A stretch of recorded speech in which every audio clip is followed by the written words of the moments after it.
Hi, it's Janos, this is Real World Audio, and it's time for a monologue. So I'll be talking about monologue,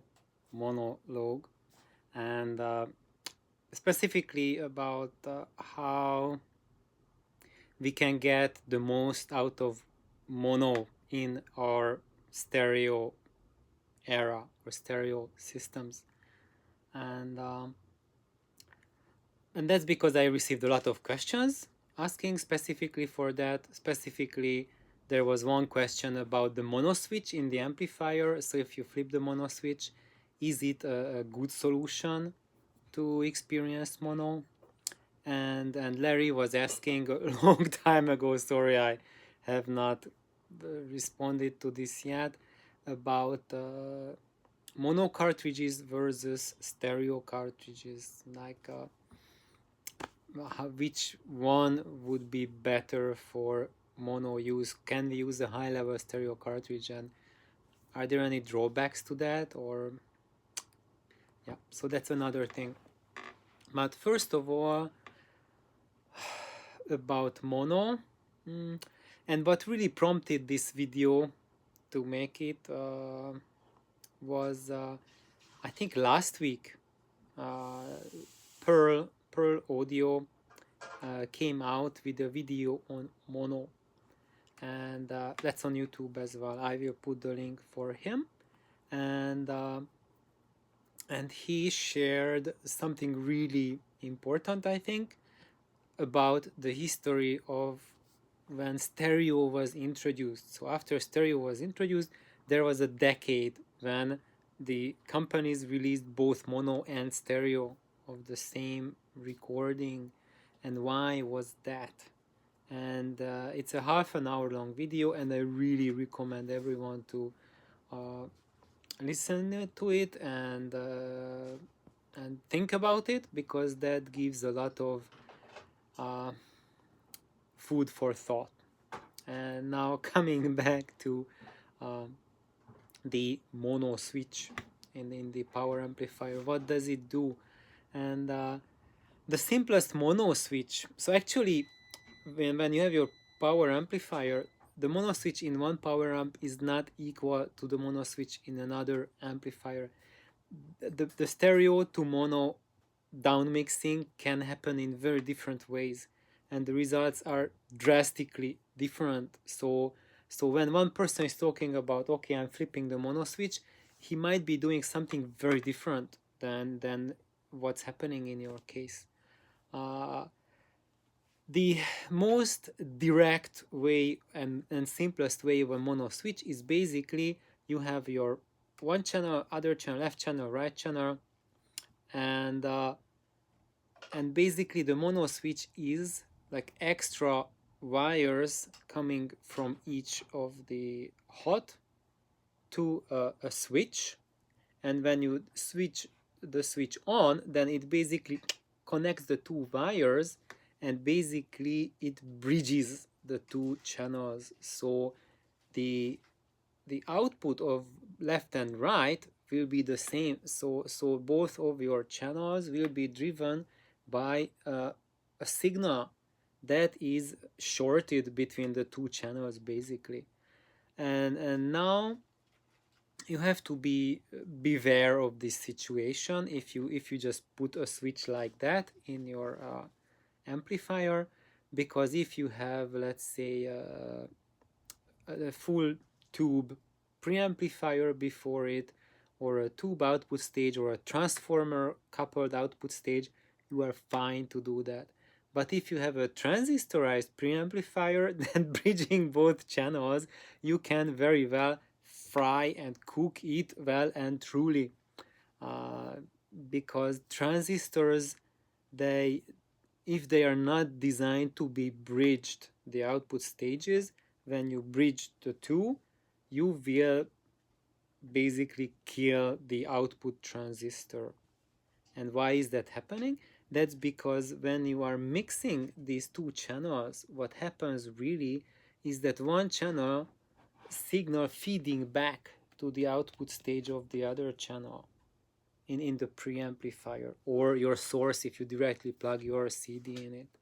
So what happens is that, let's say there's a piano from the left side and there's a kettle drum towards the right side, and you're mixing the two.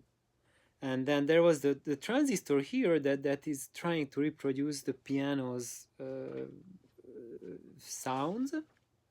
And when we are mixing in, shorting it with the kettle drum, then when that transistor wants to increase its output for the piano, then the kettle drum is just decreasing the output voltage tremendously. So the situation, and the transistors can't handle that, because that is not a healthy scenario for them. To show you an analogy, it's like you are a weightlifter. So the output stage of any device is like a weightlifter, and the weightlifter wants to lift a set weight. And based on the signal, if there's a louder bit, you lift it higher, and if it's higher frequency, you lift it faster. Lower frequency, lift slower. And when you are just lifting a weight, you are happy with it.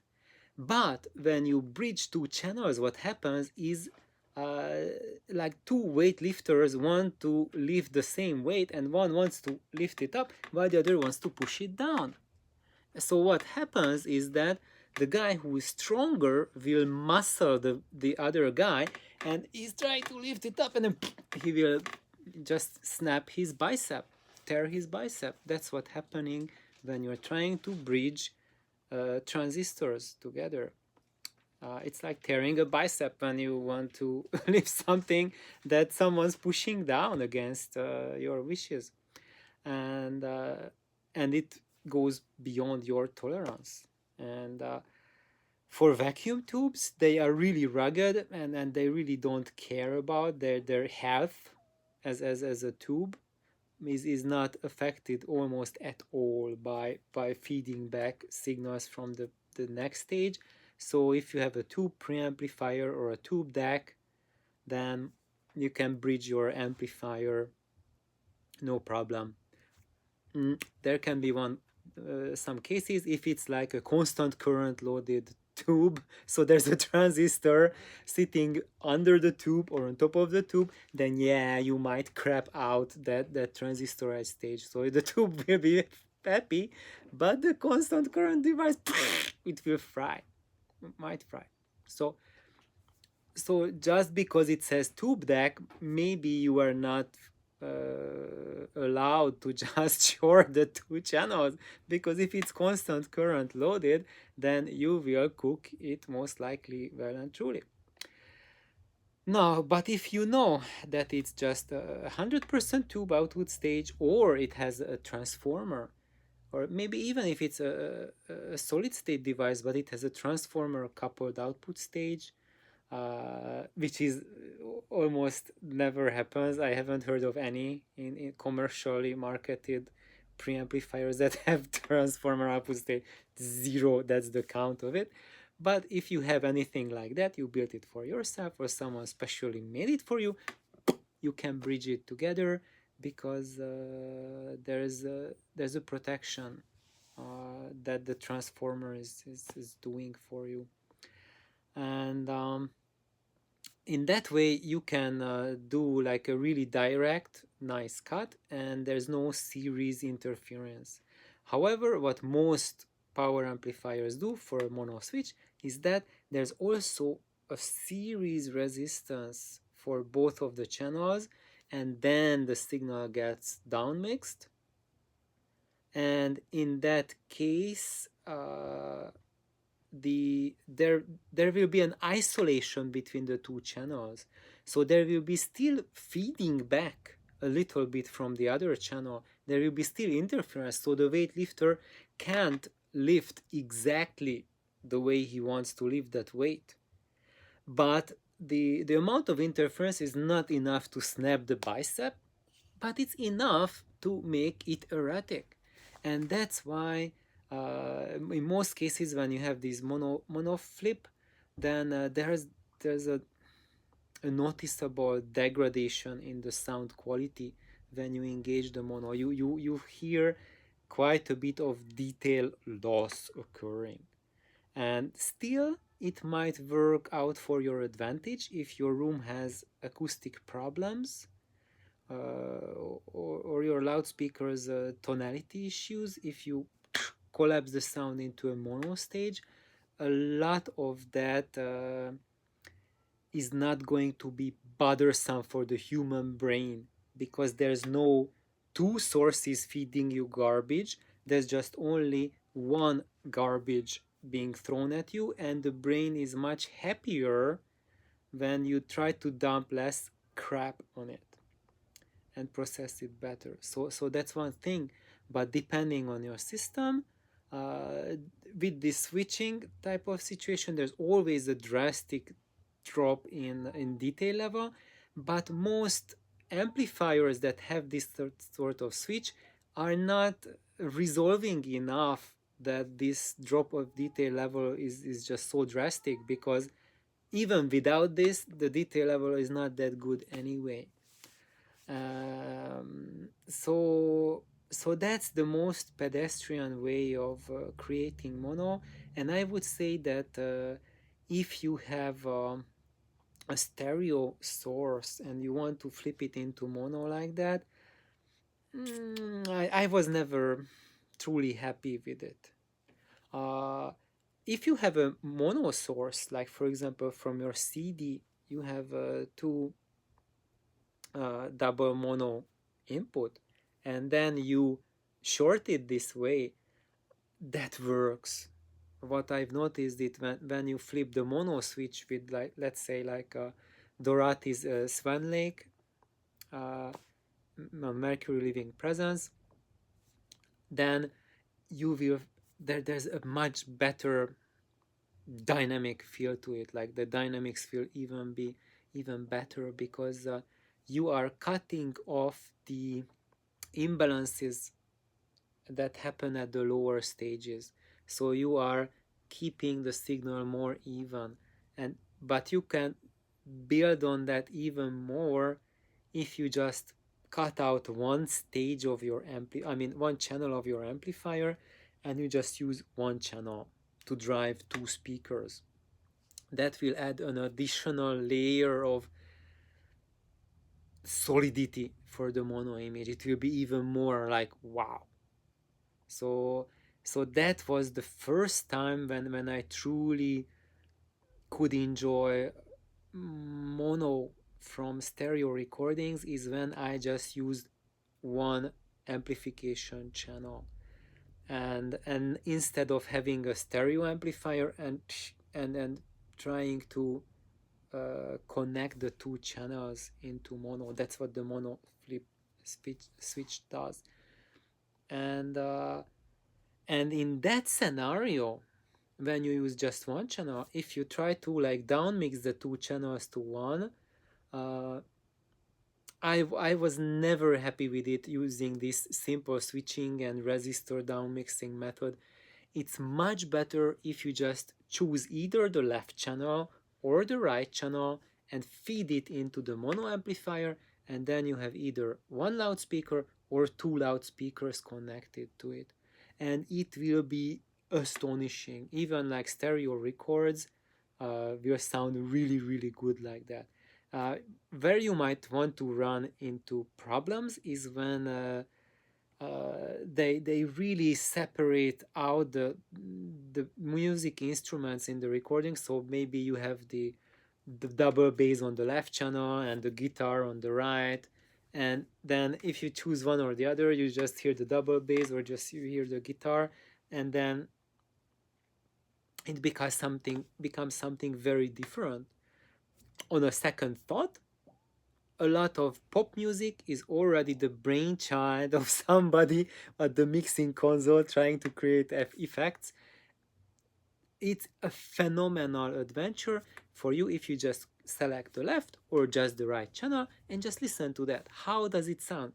You get a new, brand new recording that way if you just listen to one channel only, and you might like it better than how the entire thing worked out. Um, because in most cases it's never the bass guitar exactly on one channel, there's always a bleed through between them, like maybe like 60% here, 40% there, or 90%, 10%, something like that. Of course, there are some where it's like totally out, like some Beatles recordings when they started coming experimenting with stereo in the beginning, and they did these silly things that they put some instrument here, some instrument there, and zero overlap. That's when you will get like totally different recordings, but for most cases you will just have a different feel to it. If you want to play around with classical music now, this is very interesting, because for classical music, for classical orchestra, I'm talking about orchestral pieces, there is a sitting order, and you always have on the right side there's the bass section, and on the left side you have the violins, and you have the lighter music on the left side. So for example, if your problem is that you have too much bass, then just pick the channel where the violins are playing. Of course, the bass will be there partially as well, but you will drastically bring down the levels. Or if you have too much highs and not enough bass, then pick the double bass section, the channel of that, and use only that as the source to listen to the whole thing, and then you will have them playing at a relatively louder level compared to the violins. So there's a lot of play around thing, and it's just getting what you want, or playing around with these things is not just the realm of a person by the mixing board flipping the switches. By choosing left and right, you can also play around with it.